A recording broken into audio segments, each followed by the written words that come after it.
بسم اللہ الرحمن الرحیم۔ السلام علیکم۔ تمام تعریفیں اللہ تبارک تعالیٰ کے لیے اور صلاۃ والسلام ہمارے پیاری آقا حضرت محمد مصطفیٰ صلی اللہ علیہ وآلہ وسلم کے لیے۔ محترم خواتین و حضرات، آج بات کرتے ہیں معدے میں تیزابیت کیوں ہو جاتی ہے، معدے میں تیزابیت کی وجہ کیا ہے۔ ہر کسی کو معدے کی تیزابیت کا مسئلہ ہے، لیکن اس کی وجوہات کیا ہیں، اس کا علاج کیا ہے، اس پر ہم بات کرتے ہیں۔ اچھا، بہت سارے لوگ کہتے ہیں کہ ہم لوگ فاسٹ فوڈ بھی نہیں کھاتے، چٹپٹی چیزیں بھی نہیں کھاتے، تلی ہوئی چیزوں کا بھی استعمال نہیں کرتے، لیکن پھر بھی ہمارے معدے میں تیزابیت رہتی ہے۔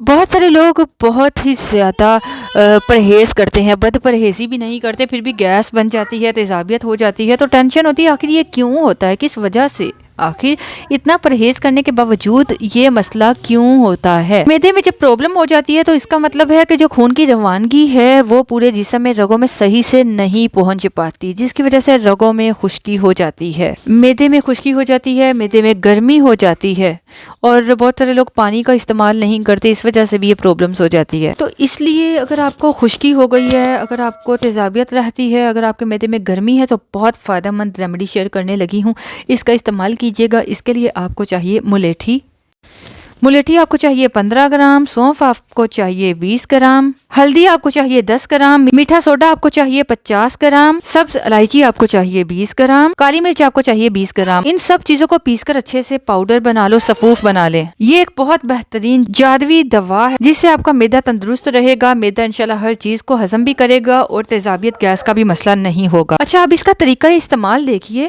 آپ نے اس سفوف کو گھر میں بنا کر رکھ لینا ہے، اور تینوں ٹائم کھانا کھانے کے بعد آدھا چھوٹا چائے کا چمچ اس کا استعمال کیجیے۔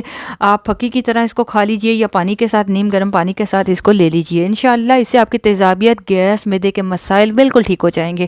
آج کل یہ سفوف ہر گھر کی ضرورت ہے، اور آپ کو بتاتی چلوں صرف اور صرف 1 ماہ کے استعمال سے آپ کے معدے کے جگر کے امراض ٹھیک ہو جائیں گے۔ اس کو یوز کیجیے اور اپنا ایکسپیرینس شیئر کیجیے، انشاءاللہ آپ کو فائدہ ہوگا۔ اپنا خیال رکھیے، اجازت چاہیں گے، اللہ حافظ۔